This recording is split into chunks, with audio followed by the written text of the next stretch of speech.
Hello everyone, welcome back to I teachers. और आज हम डिस्कस करने वाले हैं static methods and non static methods in Java.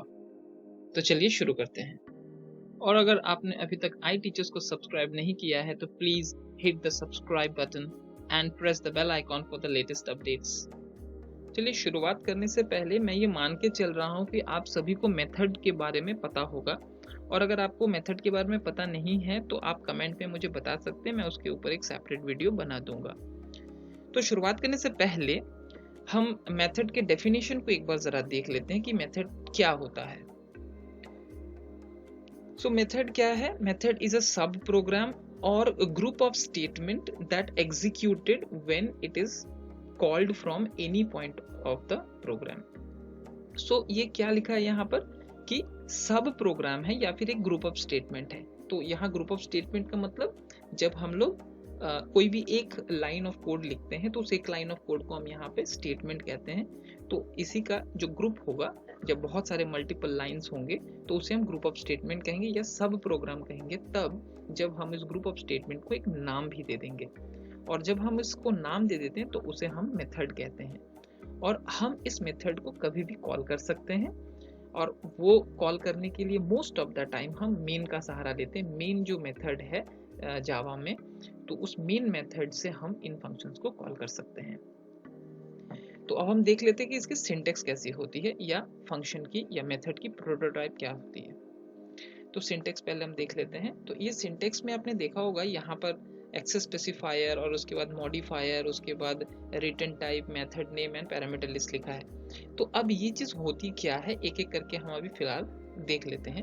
तो उसको समझने के लिए सबसे बेस्ट होगा कि अगर आप इस चीज को तो जानते ही हैं कि जब आप कोई जावा का मेन मेथड को डिफाइन करते हो तो आप लिखते हैं पब्लिक, फिर लिखते हैं आप स्टैटिक, फिर लिखते हैं वॉइड, एंड देन लिखेंगे मेन, और फिर इसका यहाँ लिखते हैं स्ट्रिंग args, इस तरह से कुछ लिखते हैं आप। तो अब ये जो यहाँ पहला जो आप लिखते हैं कीवर्ड जो कि है पब्लिक, वो होता है एक्सेस स्पेसिफायर। उसके बाद जब लिखते हैं स्टैटिक, वो होता है मॉडिफायर। और आज हम इस ट्यूटोरियल में इस स्टैटिक कीवर्ड के बारे में ही सीखेंगे। इसके बाद आता है वॉइड जो कि है इस फंक्शन का रिटर्न टाइप, और उसके बाद है मेन जो कि है इस फंक्शन या मेथड का नाम, और उसके बाद आता है इस ब्रैकेट के अंदर लिखा हुआ स्ट्रिंग args जिसे हम पैरामीटर लिस्ट कह सकते हैं। अब इस पैरामीटर लिस्ट में अलग अलग डेटा टाइप्स आ सकते हैं हमारे ज़रूरत के अनुसार। जिस तरह के भी हम वैल्यूज़ को फंक्शन में पास करवाना चाहते हैं कॉलर से, हम उस टाइप के डेटा को यहाँ मेंशन कर सकते हैं। तो अगर आपको ये पता नहीं है और आप जानना चाहते हैं मेथड्स के बारे में, तो आप मुझे कमेंट में बताइए, मैं मेथड के ऊपर एक सेपरेट वीडियो बना दूंगा। तो फिलहाल यहाँ पर ये जो चीज़ें आप देख रहे हैं सामने, जो कि है पब्लिक, स्टैटिक, वॉइड, मेन, यही है आपके access specifier, modifier, return types and method name. अब ये जो रिटर्न टाइप है और मेथड नेम है, ये बहुत इंपॉर्टेंट है। और साथ में जो एक्सेस स्पेसिफायर और मॉडिफायर है, ये ऑप्शनल है। ये टोटली डिपेंड करता है कि आप किस तरह के प्रोग्राम कर रहे हैं, उसके अनुसार एक्सेस स्पेसिफायर और मॉडिफायर की जरूरत पड़ती है। लेकिन अगर आप इन जनरल अगर कोई नॉर्मल फंक्शन बनाना चाहते हैं तो वहाँ पर आपको आपके लिए ये दो ऑप्शन जो है वो ऑप्शनल रहेगा। आप डायरेक्टली रिटर्न टाइप और मेथड नेम और पैरामीटर लिस्ट हो सके अगर आप चाहें, अगर इट इज ऑप्शनल, इनकी मदद से आप फंक्शंस को क्रिएट कर सकते हैं। तो आई होप यहाँ तक आपको क्लियर हो गया होगा कि एक मेथड और एक मेथड का सिंटेक्स जनरली किस तरह का होता है। तो चलिए अभी हम देखते हैं स्टैटिक और नॉन स्टैटिक मेथड क्या होता है। पहले static method, all the method declared using static keyword are known as static method. इसका मतलब है कि अगर हम किसी भी मेथड को स्टैटिक मॉडिफायर के साथ अगर डिक्लेयर करें तो उसे हम स्टैटिक मेथड कहेंगे। और स्टैटिक मेथड को हम क्लास मेथड भी कह सकते हैं। अभी क्लास मेथड क्यों कहेंगे इसको? क्योंकि जिस क्लास में भी इस मेथड को डिफाइन किया जाएगा, उस क्लास में इसकी एक ही कॉपी बनेगी। स्टैटिक मेथड की केवल एक ही कॉपी मेमोरी में बनेगी, और इसको उस पर्टिकुलर क्लास के सारे ऑब्जेक्ट शेयर करेंगे। These methods can be invoked directly by calling the static method name within the class. इसका मतलब क्या है कि अगर मान लीजिए कि आपने कोई स्टैटिक मेथड डिफाइन किया है क्लास में, तो उस पर्टिकुलर स्टैटिक मेथड को कॉल करने के लिए आपको केवल उस मेथड का नाम लिखना होगा। जैसे अगर मैंने एक फंक्शन बनाया था डिस्प्ले जो कि स्टैटिक है, तो मैं मेन मेथड में इसको जस्ट ऐसे डिस्प्ले नाम को कॉल करूंगा और वो पर्टिकुलर स्टैटिक मेथड कॉल हो जाएगा। साथ ही साथ अगर आप इस पर्टिकुलर मेथड को, जो स्टैटिक मेथड है, वो किसी दूसरे क्लास से अगर कॉल करना चाहें तो आपको इसके साथ उस पर्टिकुलर क्लास का नाम भी मेंशन करना होगा जिस क्लास में ये मेथड डिफाइंड है। फॉर एग्जांपल, ये जो क्लास डिस्प्ले मेथड है, ये मान लीजिए एबीसी क्लास के अंदर डिफाइन है, तो आपको लिखना होगा एबीसी क्लास का नाम, फिर डॉट लगा के आपको लिखना पड़ेगा उस स्टैटिक मेथड का नाम। तो कुछ इस तरह से वो आएगा, लाइक एबीसी डॉट डिस्प्ले। तो इस तरह से आप, ये दो रास्ते हैं जिसके थ्रू आप स्टैटिक मेथड को कॉल कर सकते हैं, एक डायरेक्ट नाम से और दूसरा उस पर्टिकुलर क्लास के नाम फिर पीरियड ऑपरेटर लगाकर उस फंक्शन का नाम आप लिख सकते हैं। तो चलिए अब देखते हैं नॉन स्टैटिक मेथड क्या होता है। All the methods declared without using the static keyword are known as non-static method. इसका मतलब है कि जब हम मेथड को डिक्लेयर करते हैं without using this static keyword, तो उन सारे मेथड्स को हम नॉन स्टैटिक मेथड कहते हैं। नॉन स्टैटिक मेथड को हम इंस्टेंस मेथड भी कह सकते हैं। अब इसे क्यों कहते हैं, आगे देखते हैं। These methods can be invoked by calling the method name using the object. इसका मतलब अगर हमें इन मेथड्स को कॉल करना पड़े तो कॉल करने के लिए हमें ऑब्जेक्ट का नाम का इस्तेमाल करना पड़ेगा। अनलाइक स्टैटिक मेथड जिसमें हम लोग या तो डायरेक्ट मेथड का नाम लिखते थे या फिर क्लास का नाम यूज करके मेथड को कॉल करते थे, लेकिन क्योंकि ये इंस्टेंस मेथड है, इसे कॉल करने के लिए हमें ऑब्जेक्ट की मदद लेनी पड़ेगी। दैट इज ऑब्जेक्ट का नाम लिख के नॉन स्टैटिक मेथड का नाम लिखना पड़ेगा यूजिंग द डॉट ऑपरेटर। तो चलिए अब देखते हैं इंस्टेंस मेथड के कुछ इंटरेस्टिंग फैक्ट्स। अब होता क्या है कि जब हम कोई क्लास को क्रिएट करते हैं तो क्लास के अंदर होता है मेथड और वेरिएबल्स। अब अगर मेथड हम इंस्टेंस मेथड को पकड़े और वेरिएबल्स मतलब इंस्टेंस वेरिएबल को पकड़े और उस पर्टिकुलर क्लास की अगर हम कोई ऑब्जेक्ट बनाए, तो हर एक ऑब्जेक्ट के पास जो वेरिएबल्स है, इंस्टेंस वेरिएबल्स, उसकी खुद की कॉपी होगी। इसका मतलब है कि अगर मैंने 3 ऑब्जेक्ट्स बनाए तो मुझे 3 ऑब्जेक्ट्स के पास इन वेरिएबल्स की अपनी अपनी खुद की कॉपी होगी। लेकिन जो मेथड है वो मेथड केवल एक ही कॉपी होती है जो कि सारे ऑब्जेक्ट्स शेयर करेंगे। अब एक इंटरेस्टिंग फैक्ट ये आता है कि अगर इन मेथड्स के अंदर मैंने कोई इंस्टेंस वेरिएबल यूज किया है तो वो इंस्टेंस वेरिएबल किस ऑब्जेक्ट का होगा वो कैसे पता चलेगा। तो इसीलिए यहाँ जो आप देख रहे हैं ऑब्जेक्ट का जो नाम है, जब हम उस मेथड को कॉल करते हैं, उस इंस्टेंस मेथड को कॉल करेंगे ऑब्जेक्ट के नाम से, तो जिस ऑब्जेक्ट ने भी उस मेथड को इन्वोक किया हुआ है उस मेथड के अंदर यूज होने वाला जो इंस्टेंस वेरिएबल होगा वो उसी ऑब्जेक्ट का होगा। ये रेफरेंस डायरेक्टली शेयर हो जाता है या पास ऑन हो जाता है जब भी हम ऑब्जेक्ट के जरिए उस पर्टिकुलर इंस्टेंस मेथड को कॉल करते हैं।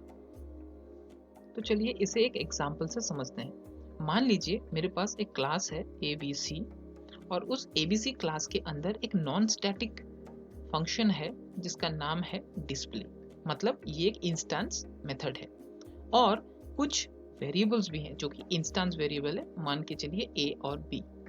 अब अगर मैं इस पर्टिकुलर क्लास का ऑब्जेक्ट्स बनाऊं, फॉर एग्जांपल मान लीजिए मैंने 2 ऑब्जेक्ट्स बनाता हूं, ऑब्जेक्ट 1 और ऑब्जेक्ट 2, ये मैं 2 ऑब्जेक्ट बनाता हूँ। तो होता क्या है, जब भी हम ये ऑब्जेक्ट क्रिएट करेंगे, इस ऑब्जेक्ट 1 के पास अपनी खुद की A और B वेरिएबल की कॉपी होगी, मतलब ये इंस्टेंस वेरिएबल्स की कॉपी होगी, और OB2 के पास भी इन A और B जो वेरिएबल्स हैं इनकी अपनी अपनी कॉपी होगी। लेकिन जो ये डिस्प्ले मेथड है, क्योंकि इसकी एक ही कॉपी मेमोरी में बनती है और ये जो दोनों ऑब्जेक्ट हैं OB1 और OB2 इसे शेयर करेंगे।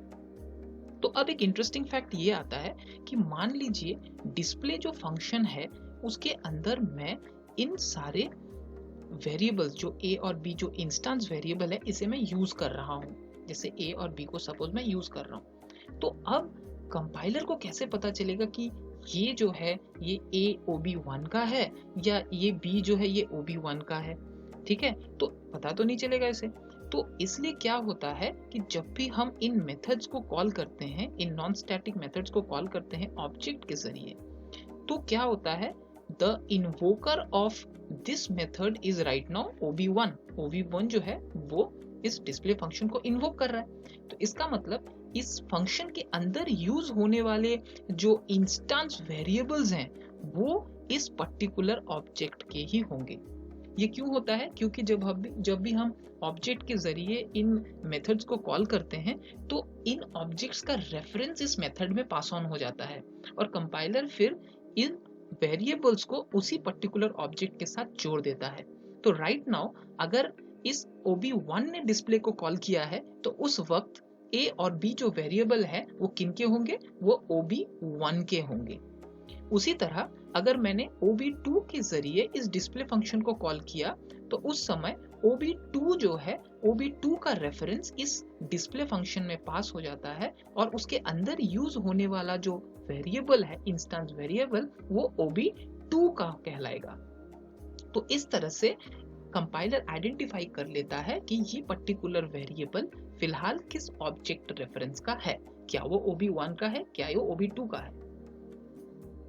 तो चलिए अब देखते हैं कुछ फीचर्स स्टैटिक मेथड्स और नॉन स्टैटिक मेथड्स के।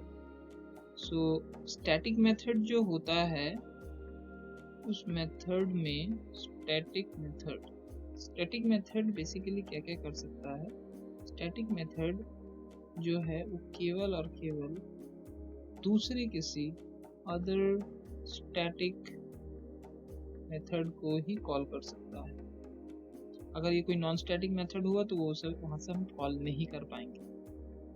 और अगर हमें कोई वेरिएबल को एक्सेस करना पड़े तो केवल स्टैटिक वेरिएबल को ही एक्सेस कर पाएगा। It will access only the static variable. That means अगर आपने किसी भी वेरिएबल को नॉर्मल डिक्लेयर किया, फॉर एग्जांपल आपने ऐसा डिक्लेयर किया हुआ है int a इस तरह से इक्वल टू 20, सपोज इस तरह से आपने डिक्लेयर किया हुआ है या इनिशियलाइज किया हुआ है, तो ये पर्टिकुलर वेरिएबल को आप स्टैटिक मेथड के अंदर एक्सेस नहीं कर पाएंगे। और अगर आपको एक्सेस करना होगा तो वो वेरिएबल केवल और केवल स्टैटिक होना ही चाहिए। तो इसका मतलब क्या हुआ कि स्टैटिक मेथड जो है वो केवल किसी दूसरे स्टैटिक मेथड को ही कॉल कर सकता है। और दूसरा है कि जो वेरिएबल वो यूज करेगा इस फंक्शन के अंदर, अगर हम कोई वेरिएबल यूज करना चाहते हैं तो वो भी स्टैटिक ही होना चाहिए। तो ये दो फीचर हो गए स्टैटिक मेथड के। अब इसके बाद अगर हम देखते हैं नॉन स्टैटिक मेथड्स में, जिसको हम लोग बेसिकली इंस्टेंस मेथड भी कह सकते हैं, नॉन स्टैटिक मेथड। तो नॉन स्टैटिक मेथड में हम किसी भी दूसरे स्टैटिक मेथड को भी कॉल कर सकते हैं।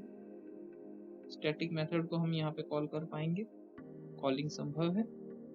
और अगर हम किसी स्टैटिक वेरिएबल को यहाँ एक्सेस करना चाहते हैं, स्टैटिक वेरिएबल को, तो वो भी हम यहाँ पर कर पाएंगे।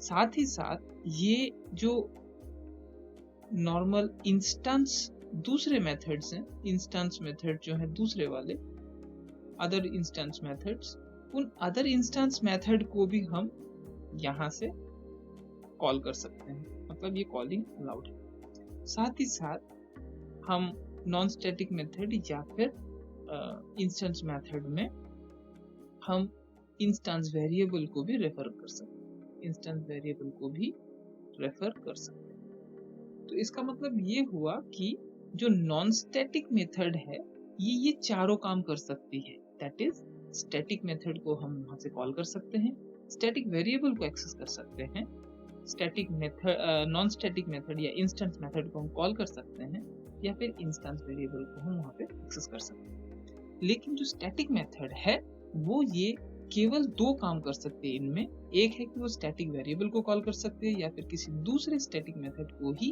कॉल कर सकती है। अदर देन दिस ये किसी भी इंस्टेंस मेथड या इंस्टेंस वेरिएबल या नॉन स्टैटिक मेथड जैसे हम कह सकते हैं उसको कॉल या एक्सेस नहीं कर सकती। तो ये जो चार चीजें हैं जो इसमें है और इसमें ये दो चीजें मौजूद हैं। तो इसके बारे में हम लोग प्रैक्टिकल जो प्रोग्राम करके इसको देखेंगे, लेकिन वो हम देखेंगे इसी वीडियो के पार्ट 2 पे। तो ये वीडियो पार्ट 1 रहेगा, जो कि जिसमें हमने सिर्फ थियोरी के बारे में डिस्कस किया है, और प्रैक्टिकल वाला जो है, जो कि प्रोग्राम होगा, वो हम पार्ट 2 में डिस्कस करेंगे। तो मैं उम्मीद करता हूँ कि आपको ये वीडियो पसंद आया होगा और आपको कुछ स्टैटिक और नॉन स्टैटिक मेथड्स के बारे में जरूरी जानकारी मिला होगा। So please like, share and subscribe if you like this, and press the bell icon for the latest updates. See you again in the next video. Thank you.